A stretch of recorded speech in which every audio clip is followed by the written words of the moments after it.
आज का हमारा टॉपिक है स्ट्रेट लाइन। ठीक है, स्ट्रेट लाइन की जो एक्सरसाइज नंबर रहेगी थी आपकी 14.2। ठीक है, आज इसको हम कराने वाले हैं। तो सबसे पहले हम 14.2 के जो एक्सरसाइज 14.2 के जो पहले उसके सूत्र दिए गए उससे हम चर्चा करेंगे। ठीक है, तो ये सबसे पहला जो हमारा सूत्र आएगा वो हमारा आता है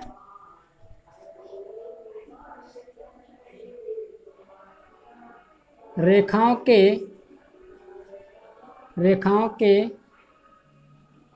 समीकरण।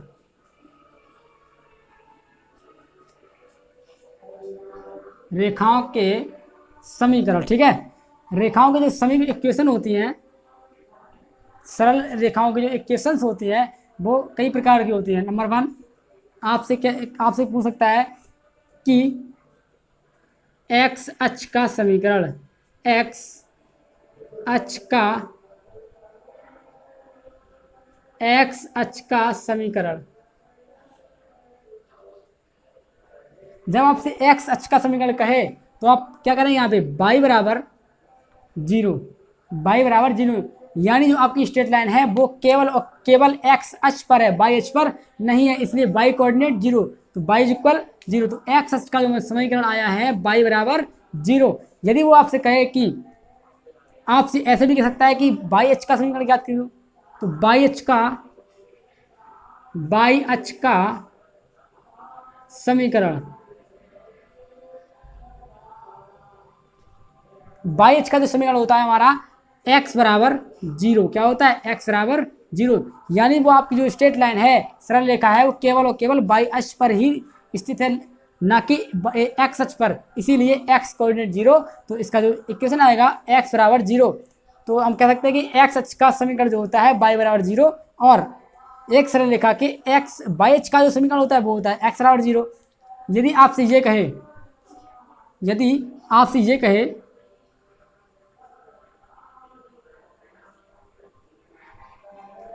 एक्स अक्ष के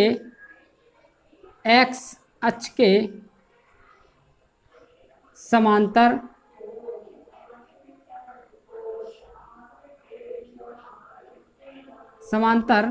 रेखा का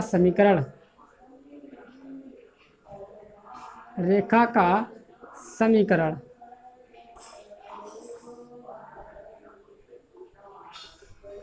जब आपसे कहे कि किस एक्स अक्ष के समांतर रेखा का समीकरण ज्ञात कीजिए, तो आप क्या करेंगे, आप कर देंगे यहाँ पे x बराबर y बराबर y कोऑर्डिनेट, y बराबर y निर्देशांक, y बराबर y निर्देशांक, y बराबर y निर्देशांक। जब आपसे एक्स अक्ष के समांतर रेखा का समीकरण पूछे तो आप क्या करेंगे, y बराबर y कोऑर्डिनेट, यानी y बराबर y निर्देशांक। ठीक है, फोर्थ, जब आपसे कहे कि y अक्ष के समांतर रेखा का समीकरण, y अक्ष के समांतर रेखा का समीकरण। जब आपसे कहे कि y अक्ष के समांतर रेखा का समीकरण ज्ञात कीजिए, तो आप क्या करेंगे यहाँ पे, तो आप कर देंगे x बराबर x निर्देशांक,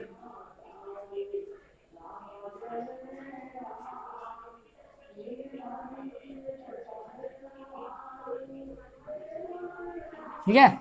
जब आपसे कहे कि एक्स अक्ष के समांतर रेखा का समीकरण ज्ञात कीजिए, तो आप क्या करेंगे, y बराबर y कोऑर्डिनेट, यानी x जो उसका कोऑर्डिनेट है वो इसका 0, यानी जो इसका इक्वेशन आएगा y बराबर y कोऑर्डिनेट। इसी प्रकार x अक्ष के समांतर रेखा का समीकरण जो होता है हमारा x बराबर x कोऑर्डिनेट, यानी x बराबर x निर्देशांक, इसका जो y कोऑर्डिनेट है वो हो गया 0 हमारा, इसीलिए x बराबर x कोऑर्डिनेट। ठीक है, जैसे मैंने आपको बताना चाहूँ x minus x plus y minus, उसने हमसे कहा था कि पहले x अक्ष के समांतर, x हमारी ये है तो इसके समांतर रेखा का समीकरण, ये जब हमसे ये पूछे कि x अक्ष के समांतर रेखा का समीकरण, तो y बराबर y कोऑर्डिनेट। ठीक है, y बराबर y कोऑर्डिनेट। जब हमसे कहे कि y अक्ष के समांतर रेखा का समीकरण, यानी y अक्ष हमारा, हमसे जब इस प्रकार पूछे ये y अक्ष के समांतर रेखा का समीकरण, तो आप कहेंगे x बराबर x कोऑर्डिनेट, यहाँ पर आपको जो y कोऑर्डिनेट है वो क्या हो गया 0, इसीलिए x बराबर x कोऑर्डिनेट। ठीक है, तो अगला पॉइंट हमारा है कि रेखा का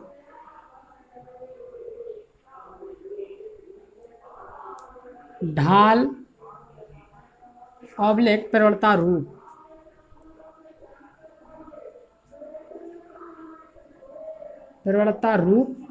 ठीक है। रेखा का जो ढाल या प्रवणता रूप होता है वो क्या हमारा होता है, वो हमारा होता है y बराबर mx प्लस सी, y बराबर mx प्लस सी, जहां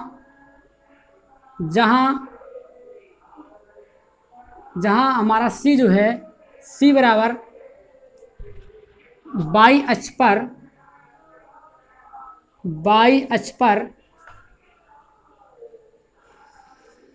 कटा अंताखंड, y अक्ष पर कटा अंताखंड, जहां c क्या है, c बराबर हमारा है y अक्ष पर कटा हुआ अंताखंड। ठीक है, यानी y अक्ष पर चली गई दूरी। ठीक है, तो y बराबर mx प्लस सी, और m क्या है, m बराबर है रेखा की प्रवणता,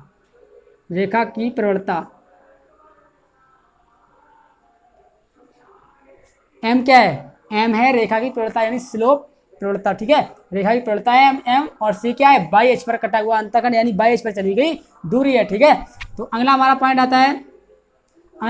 आता है यदि इस समीकरण में आपको एंगल ले जाए, इस समीकरण में आपसे कहे कि कोई रेखा है, यदि वो x अक्ष से कोई भी अगर एंगल बना रही है तो आप यहाँ लिख सकते हैं जब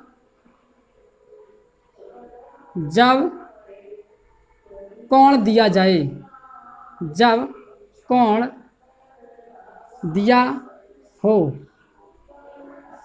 जब आपको कोण दिया जाए तब आप क्या करेंगे, m के स्थान पर स्लोप अगर ना आपको दी जाए, अगर आपसे कहा जाए कि जो ये रेखा है वो किसी x अक्ष से 30 अंश के कोण पर झुकी है या किसी 60 अंश के कोण पर झुकी है, तो आप क्या करेंगे, यहाँ पे जब एंगल दिया जाए तो आप लिख सकते हैं m बराबर टेन थीटा।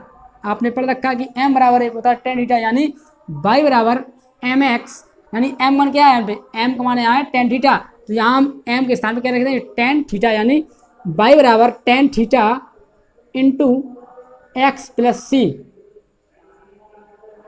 जब आपको एंगल दिया जाए तब आप लगाएंगे y बराबर tan theta into X plus C, और जब आपको स्लोप दिया यानी m का मान दिया है तो आप लगाएंगे यहाँ पे y बराबर एम एक्स प्लस सी। ठीक है, यदि आपसे ये कहे कि मूल बिंदु से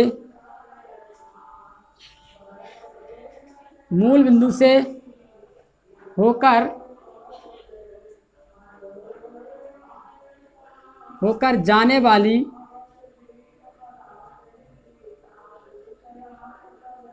रेखा का समीकरण, मूल बिंदु से होकर जाने वाली रेखा का समीकरण, जब आपसे कहे कि कोई रेखा है वो मूल बिंदु से जा रही यानी ओरिजिन पॉइंट से होकर जा रही है, ये हमारा क्या रहा मूल बिंदु। ठीक है, कोई जो रेखा है हमारी जब मूल बिंदु से होकर मतलब 0,0 से होकर जाएगी तब उसका जो इक्वेशन होगा क्या होगा, y बराबर एम एक्स,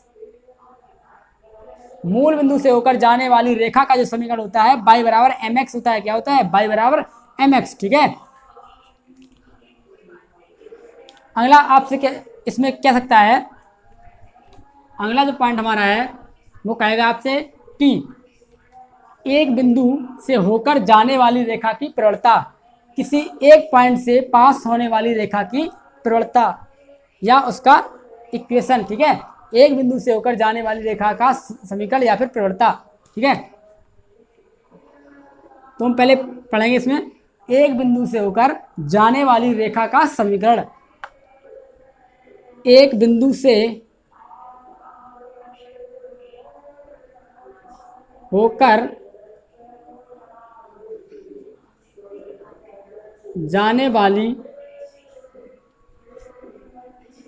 रेखा का समीकरण,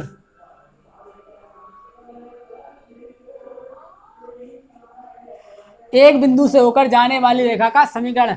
मैंने मान लिया कि जो आपका बिंदु है वो क्या है x1 कॉमा y1 है, क्या है, लेट जो आपकी रेखा है वो पॉइंट x1 कॉमा y1 से होकर पास हो रही है, तब आपसे कहा जाए कि उस रेखा का समीकरण ज्ञात कीजिए। तो आप क्या करेंगे यहाँ पे y माइनस y1 बराबर m ब्रैकेट में x माइनस x1। तो आप सूत्र क्या लगाएंगे, y माइनस y1 बराबर m into x minus x1। क्या लगाएंगे, y माइनस y1 बराबर m into x minus x1। ये सूत्र हम जब लगाएंगे जब आपसे कहा जाए कि जो आपकी रेखा है केवल एक बिंदु से होकर गुजरे, तब आप लगाएंगे y माइनस y1 बराबर m into x minus x1। ठीक है। यदि आपसे ये कहा जाए दो बिंदुओं से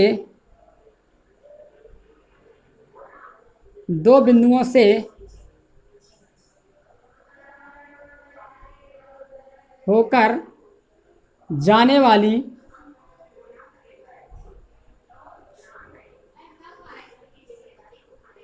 रेखा का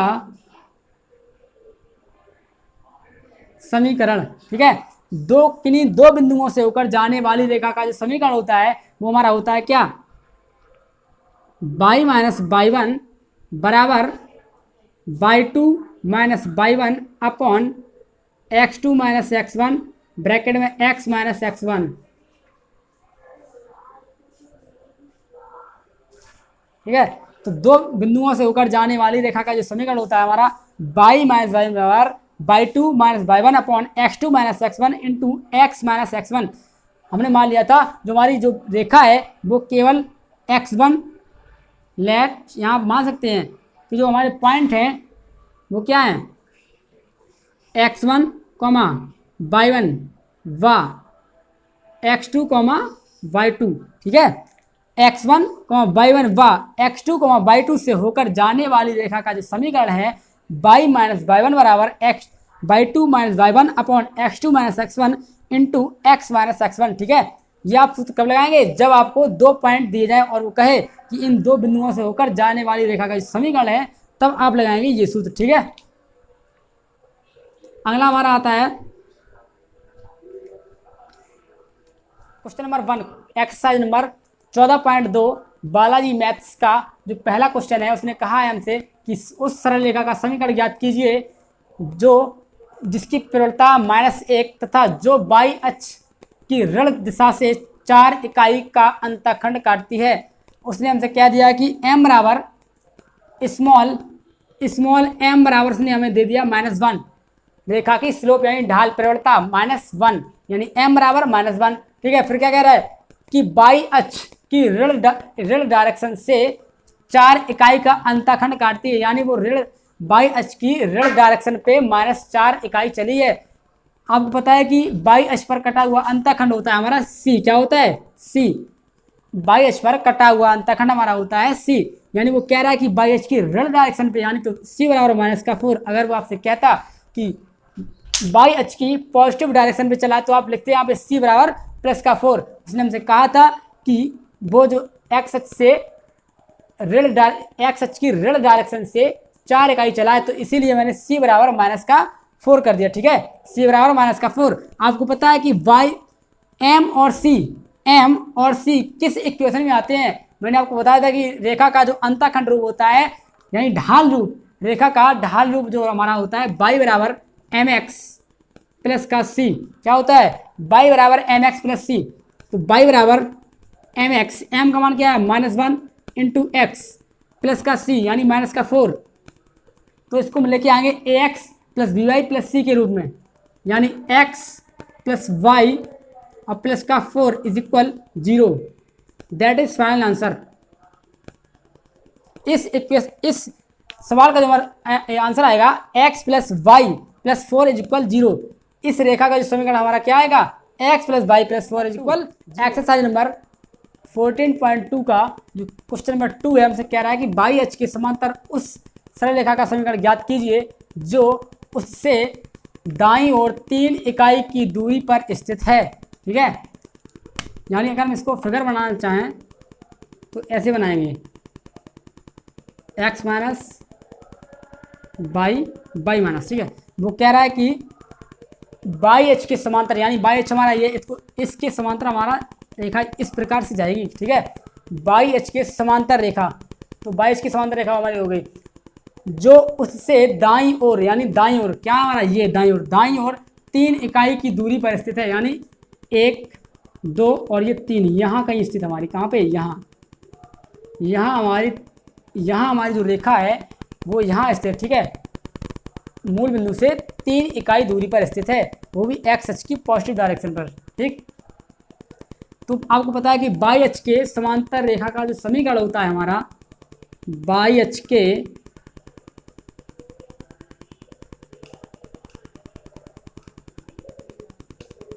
समांतर रेखा का समीकरण, ठीक है। बाई अक्ष के समांतर रेखा का जो समीकरण हमारा होता है, क्या होता है, x बराबर x निर्देशांक,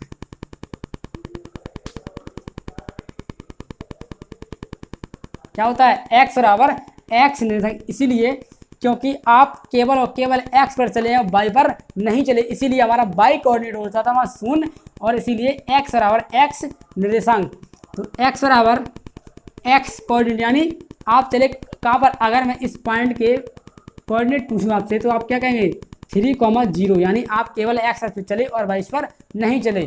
तो इसीलिए x बराबर x कोऑर्डिनेट, यानी x बराबर 3। अगर हम इसको लिखना चाहें x minus 3 equal 0, that is final answer, ठीक है। उसने हमसे कहा था कि उसने कहा बाई एच की समांतर रेखा का समीकरण ज्ञात कीजिए, यानी x बराबर x कोऑर्डिनेट, x बराबर 3, x माइनस 3 इक्वल 0।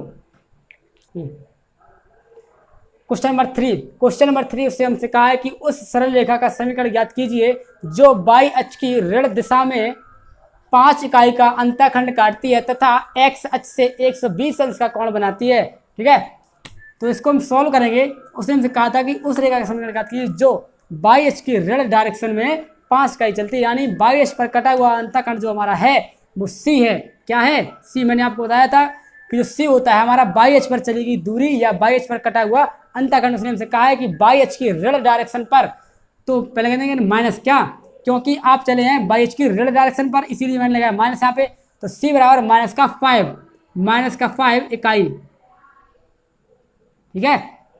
जो C हमारा होता है बाई अक्ष पर चली गई दूरी, आप चले थे माइनस डायरेक्शन पर, इसलिए मैंने लगा दिया यहाँ पे माइनस, ठीक है। अगर वो कहता कि बाई अक्ष की पॉजिटिव डायरेक्शन में आप चले 5 इकाई, तो यहाँ हम करते प्लस का 5, ठीक है।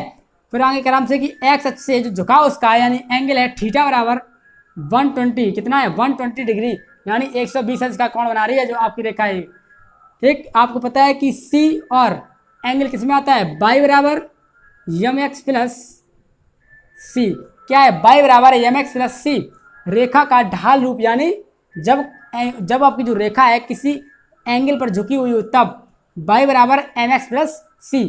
अगर आपको m का मान दिए तो आप तो ये लगाएंगे। आप उसने हमसे कहा था कि थीटा दिया, उसने हमसे थीटा बराबर 120 अंश, तो यहाँ हम m के स्थान पर चूंकि m बराबर tan थीटा, यहाँ हम m की वैल्यू डाल देंगे tan थीटा, यानी बाई बराबर tan theta into X plus C, ठीक है, tan theta into X plus C. तो बाई बराबर tan 120 अंश इंटू एक्स माइनस 5। तो बाई बराबर आपको पता है कि tan 120 अंश की जो वैल्यू होती है tan 120 इक्वल, इसको हम कर सकते हैं tan 90 प्लस 30, यानी tan 90 प्लस थीटा इक्वल हमारा होता है cot थीटा, वो भी माइनस का, माने माइनस cot 30। आपको पता है कि cot 30 की जो वैल्यू होती है माइनस √3, ठीक। तो tan 120 अंश की वैल्यू कितनी आई, माइनस का √3, यहाँ आप डाल दो माइनस का 3 root into X plus minus का 5, इसको आप लेके आएंगे ax plus by plus c के रूप में, यानी रेखा का जो समीकरण व्यापक समीकरण होता है ax plus by plus c। तो ax यानी इसको आप लेके आए इस साइड, तो हो जाएगा प्लस में √3 इंटू एक्स और प्लस का y और प्लस का 5 इज इक्वल 0। इस क्वेश्चन का जो हमारा फाइनल आंसर आएगा वो √3x plus Y plus 5 is equal 0। Question number 4 से हम कह रहा है कि उस सरल रेखा का समीकरण ज्ञात कीजिए जो y अक्ष से -2 अंतखंड काटती है तथा x अक्ष से tan इनवर्स 3/4 का कोण बनाती है। यानी उसने हमसे कहा है c बराबर -2, c बराबर -2, ठीक है, c बराबर -2 यानी y अक्ष पर कटा हुआ अंतखंड होता है c बराबर -2 उसने हमें दे दिया है। और वो कह रहा है कि थीटा बराबर यानी एंगल में दिया है थीटा बराबर tan इनवर्स 3/4। जब इस tan को हम इस साइड लेके आएंगे हमारा बन जाएगा tan थीटा, क्या बन जाएगा tan थीटा इज इक्वल 3/4, ठीक है। अब आपको पता है कि जो tan थीटा और c रेखा का जो ढाल रूप होता है, जब आपकी रेखा किसी एंगल पर झुकी हुई हो तो आप उसका y बराबर mx प्लस c वाला रूप लगाएंगे, ठीक है, y बराबर mx प्लस c। अब आपको यहाँ पे m पता नहीं है यानी स्लोप आपको पता नहीं है, तब आप यहाँ पे लगा देंगे m बराबर होता है हमारा tan थीटा, m बराबर tan थीटा यानी y बराबर tan theta into X plus C. तो y बराबर tan थीटा की जो वैल्यू है हमारी 3/4 इंटू एक्स और c की वैल्यू -2। इसको हम करेंगे क्रॉस से, यानी हमारा आएगा y is equal 3x minus का 8/4 यानी जो 4 हमारा आएगा वो क्रॉस से आ जाएगा, ठीक है। तो जब इसको इस साइड लेके आएंगे इस वाले 4y को इसको लेके इधर आएंगे तो हमारा आएगा 3x माइनस का 4y minus 8 is equal 0। That is final answer. Question number 5 ने उसने हमसे कहा है कि उस सरल रेखा का समीकरण ज्ञात कीजिए जो x अक्ष की धन दिशा से 120 अंश का कोण बनाती है तथा y अक्ष से -2 का अंतखंड काटती है। यानी उसने हमको दे दिया है थीटा बराबर 120 अंश और c बराबर -2। तो हमसे कह रहा है कि इस रेखा का समीकरण हमें बताइए। तो y बराबर आपने पढ़ रखा है कि जब आपकी रेखा किसी एंगल पर झुकी हुई हो तब रेखा का जो समीकरण होता है y बराबर mx प्लस सी, y बराबर mx प्लस सी। अब आपको उसने m की वैल्यू नहीं दी, उसने दिया आपको थीटा, तो m उठाओ यहाँ पे tan थीटा लेके आओ, y बराबर tan theta into X plus C, y बराबर tan 120 अंश इंटू एक्स और c की वैल्यू जो हमारी आई है -2। तो y बराबर tan 120 अंश की वैल्यू आपकी होती है -√3 इंटू एक्स -2। अब इसको हम लेके आएंगे इस साइड यानी √3x प्लस y प्लस का 2 is equal 0। That is final answer. तो हमारा रेखा का जो समीकरण आया है √3 into X plus Y plus 2 is equal 0।